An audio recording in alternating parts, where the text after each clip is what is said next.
This is the report on Reed's case 640, the lingual root. We've looked at the mesiobuccal. Now we're going to do the lingual root. These are his cone beams of the lingual root, and you can see there's a large area around it. This is what the root looked like after I sectioned it from the crown, and these are my radiographs of it prior to splitting it. When we split it, it was very different from the mesiobuccal. There didn't look to be any tissue in it at all. It looked incredibly clean. That's the sputter-coated. And the lingual root was necrotic, and it was out to size 35. You're already familiar with his instrumentation protocol, so let's get to it and look at the stitched lingual root. When you go into the lower power 30x stitched root, it looks incredibly clean, especially coronally. Looks like almost all the predentin is gone, and there's open tubules. As you go a little further down the root, it looks like there's a little more predentin, as well as some instrumentation debris, chips and whatnot. And then it looks further down the root, it looks like a little bit of a smear layer with some dentin debris, as well as some undigested predentin. When you manipulate these, you'll want to spend some time getting your pattern recognition as you can zoom in on these and look at all different areas of the root. I only did one stitch section because each section takes about 2 hours to do. So we use the collage method where you can go in and look at one specific area under multiple magnifications. And when you look at that area, you can see still quite a bit of predentin, undigested, still present. And this is down more towards the terminus, and there you can see the mineralization front under the predentin. And you can see kind of this laser signature that we talked about. That's the signature that Rick was talking about on the mineralization front.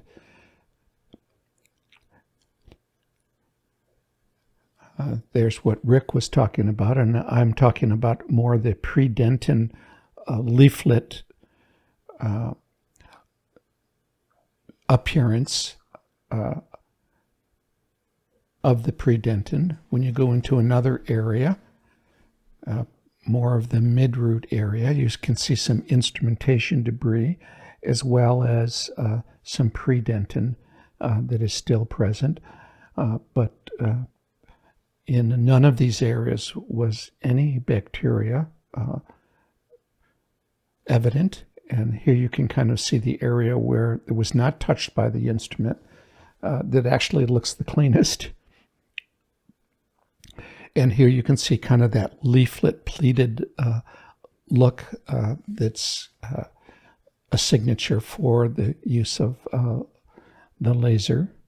And here you can see some of the smear layer with some of the cellular material from the smear layer. So there should be some questions as people go in and kind of look at these, and I'll be happy to answer those questions. Here you can kind of see the tubules are much more opened, and it looks like some of the intertubular dentin has been removed. There you can see some of the demineralization of the predentin. It does give an appearance of bacterial morphotypes, but that's just the demineralization of the predentin. And here you can see kind of the leaflet area, and there you can see some of the intertubular dentin, which has been dissolved away. All in all, a very, very clean canal, much different than the mesiobuccal root.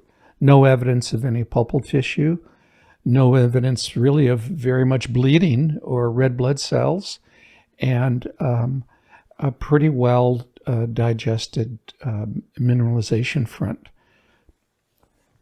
near the terminus.